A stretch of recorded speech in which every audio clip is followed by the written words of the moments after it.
Next जिसका नाम है प्रिंसिपल ऑफ रिवर्सिबिलिटी। ये प्रिंसिपल ऑफ रिवर्सिबिलिटी क्या होता है, ये आता रहता है पेपर में, होता क्या है, किस तरह से काम करता है, वो हम देखने वाले हैं। तो प्रिंसिपल ऑफ रिवर्सिबिलिटी कैसे काम करता है, क्या होता है, वो हम सब देखने वाले हैं। तो प्रिंसिपल ऑफ रिवर्सिबिलिटी में लिखा क्या हुआ है, if a mirror is placed in the way of refracted ray such that it falls normal on the mirror then they retrace its same path. को समझ में आया होगा, नहीं आया होगा। चलिए तो हम इसको समझते हैं डायग्राम से। तो डायग्राम के लिए हम क्या करेंगे, यहाँ पर सबसे पहले क्या बनाएंगे, ये क्या होता है ये आप जानते हैं, ये इंटरफेस होता है। यदि इस पर कोई हमारी इंसिडेंट रे आती है और वो इस पर स्ट्राइक करती है तो क्या होता है, तो कुछ नहीं होता। तो एक हमारा नॉर्मल बनता है सबसे पहले। उसके बाद क्या होता है, ये नॉर्मल नीचे की तरफ भी जाता है। फिर क्या होता है, हमारी यहाँ से एक कौन सी रिफ्रैक्टेड रे बनती है। तो रिफ्रैक्टेड रे बेंड अवे और वेंट टूवर्ड्स और अवे आपको पता होगा कैसे कैसे करती। तो ये हमारा कौन सा हो गया, इंसिडेंट एंगल, तो एंगल आई हो गया।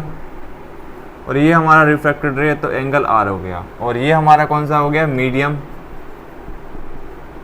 1 हो गया, जिसको हम किससे लिख दे रहे हैं, म्यू 1 से लिख दे रहे हैं।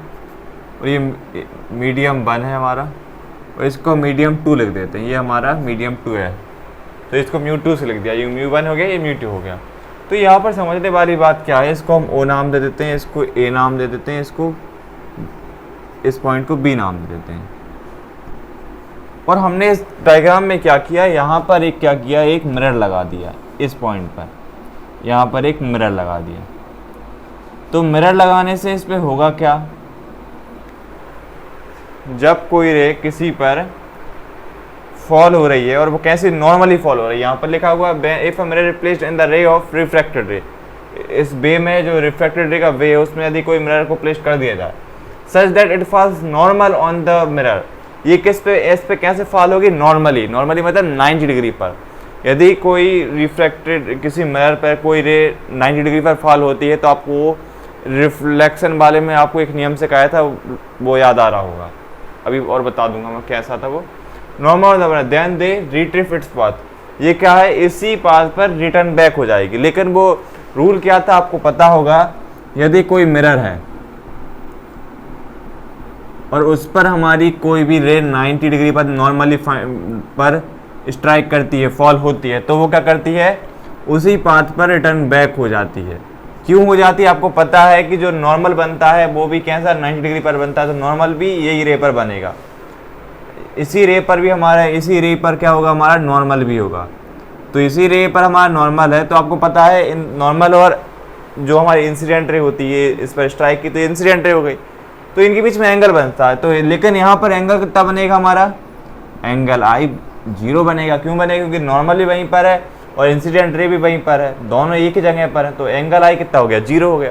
और आपको ये भी पता है कि एंगल आई और एंगल आर की इक्वल होता है, तो एंगल आर भी कितना हो गया, 0 हो गया। तो इसी कारण वो सेम पाथ पे ही हमारे क्या हो जाती, रिटर्न बैक हो जाती, मतलब रिट्रेस हो जाती। तो ये यहाँ पर हुआ, यदि हम यहाँ पर मिरर लगा देंगे तो ये इस पर इसने स्ट्राइक की और ये कैसी, इसी पाथ पर रिटर्न बैक हो जाएगी, मतलब कि इस तरह से ऐसी रिटर्न बैक हो जाएगी इसी पाथ पर। तो यही हमारा प्रिंसिपल ऑफ रिवर्सिबिलिटी कहता है कि यदि कोई मिरर पे कोई भी रे रिफ्रैक्टेड रे नॉर्मली मतलब 90 डिग्री पर फॉल होती है तो वो सेम पाथ रिट्रेस कर लेगी, ये लिखा हुआ है कि वो रिट्रेस हो जाएगी सेम पाथ पर। ये इसमें होता, और ये होता कैसे आपको पता चल गया होगा, और पता आपको पहले से भी होगा, लेकिन एक बार फिर से रिव्यू हमने करा दिया आपको। तो इस तरह से ये काम करती है। यदि हमने यहाँ पर कोई मिरर लगा दी, चलो इसको नाम और देते हैं, यहाँ पर ये मिरर है, ये डायग्राम आप बनाओगे तो इस तरह इनके नाम लिख देना, अच्छा लगेगा। ये कौन सी हो जाएगी, हमारी इंसिडेंट रे हो जाएगी। ये क्या हो जाएगा, हमारा नॉर्मल हो जाएगा। ये कौन सी हमारी रिफ्रैक्टेड रे है, रिफ्रैक्टेड रे है। तो इस तरह से ये इंसिडेंट है, नॉर्मली रिफ्रैक्टेड रे कैसा फेमिना हुआ, यहाँ पर मिरर लगा दिया तो इसमें नॉर्मली मतलब 90 डिग्री पर फॉल हुई तो ये सेम पाथ रिट्रेस कर जाएगी। ये हमारा प्रिंसिपल ऑफ रिवर्सिबिलिटी कहता है। तो इतना आपको समझ में आया होगा। अब देखते हैं इसको मैथमेटिकली हम कैसे करेंगे, मैथमेटिकली और देख लेते हैं इसको कि कैसे मैथमेटिकली हम इसको लिखेंगे।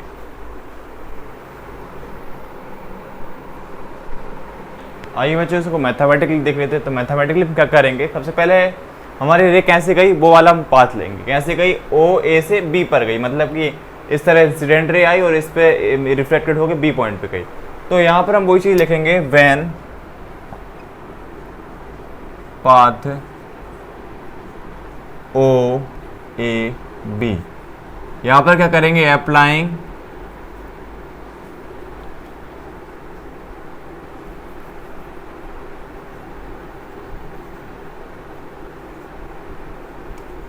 Snell's law. हम यहाँ पर क्या करने वाले हैं, स्नेल्स लॉ यहाँ पर अप्लाई करने वाले हैं।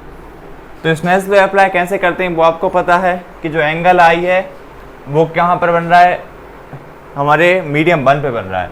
तो जो एम मीडियम 1 आ जाएगा उसके साथ कौन सा आ जाएगा, साइन आई आ जाएगा। और मीडियम 2 पे कौन सा बनता है, हमारा एंगल आर बनता है। तो मीडियम 2 इजिकल टू में साइन आर आ गया। अब क्या करेंगे, साइन आई और साइन आर को इसके नीचे ले आएंगे। तो यहाँ पर भी ये होगा, ये म्यू 2 के नीचे क्या जाएगा, म्यू 1 आ जाएगा। और ये आपको पता होगा, ये आपको जहाँ पर अपन ने वो सीखा था, जो how to apply Snell's law, वो भी वाली वीडियो में आपने देखा हो। तो इसको हम कैसे लिख सकते थे, उस तरह हम इसको लिखेंगे। यहाँ पर साइन आई साइन आर यहाँ पर लिखा रहेगा।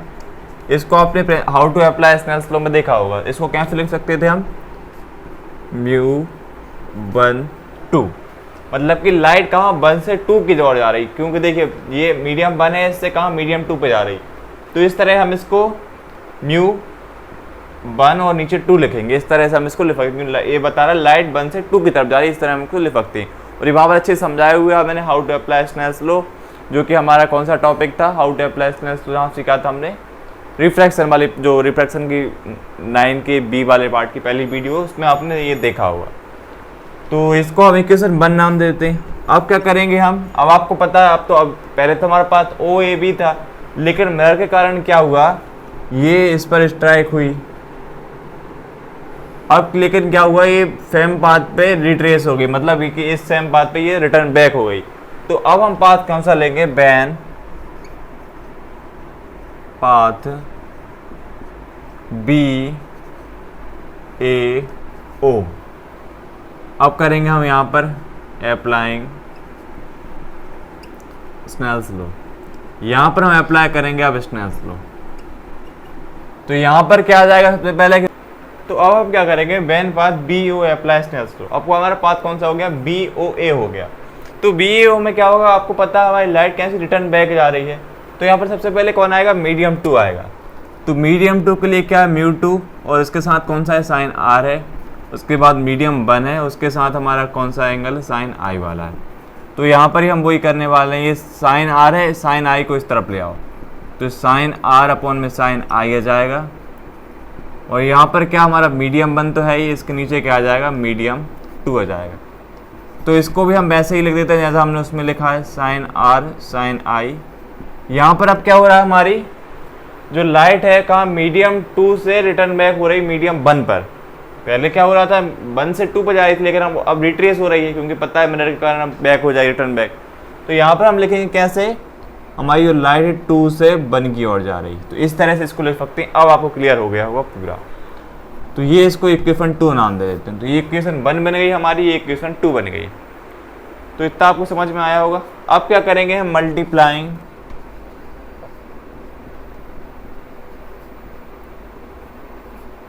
मल्टीप्लाई 1 and 2, मतलब हम इन दोनों इक्वेशन का मल्टीप्लाई कर देंगे। तो मल्टीप्लाई कैसे करेंगे, लेफ्ट वाली का लेफ्ट वाली के साथ, राइट वाली का राइट वाली के साथ। तो यहाँ पर क्या आ जाएगा, साइन आई साइन आर आ जाएगा।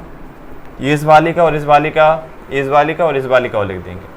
तो ये इंटू में क्या आ जाएगा, साइन आर और ये साइन आई आ गया। मतलब इन दोनों का भी इंटू कर देंगे और ये इन दोनों की आपस में इंटू कर देंगे। तो ये कितना आ जाएगा, 1 म्यू 2 इंटू में 2 म्यू 1। हमने क्या किया, इन दोनों को इक्वेशन 1 और इक्वेशन 2 को इंटू कर दिया। तो आप यहाँ पर देखें, साइन आई से sine I cancel, sine R से साइन आर कैंसिल। तो यहाँ पर 1 आ गए और यहाँ पर क्या आ गया, 1 म्यू 2 इंटू में कितना आ गया, 2 म्यू 1।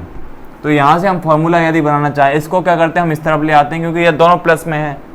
तो ये 1 म्यू 2 इस तरफ आ गया और इनटू में इसके क्या है 2 म्यू 1,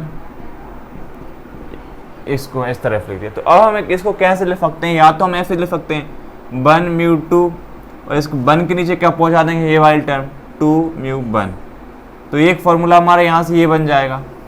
और यदि हम इसको इस तरह से लिखना चाहें, इसके बाद क्या करते हैं हम इस 2 म्यू 1 को इस तरफ यहीं पर रहने देते हैं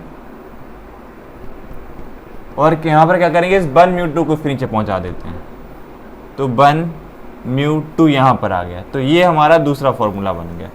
तो इनमें से आप इसको दोनों फार्मूला यूज़ कर सकते हैं, ये हमारे न्यूमेरिकल्स में यूज़ होंगे। तो ये होता है हमारा प्रिंसिपल ऑफ रिवर्सिबिलिटी। मैथमेटिकली इस तरह से इसको हम कर सकते हैं। तो समझ में आया होगा। मैथमेटिकली तो बहुत ईजी है, आपको बस थोड़ा सा दिमाग का इस्तेमाल करना है, बाकी सब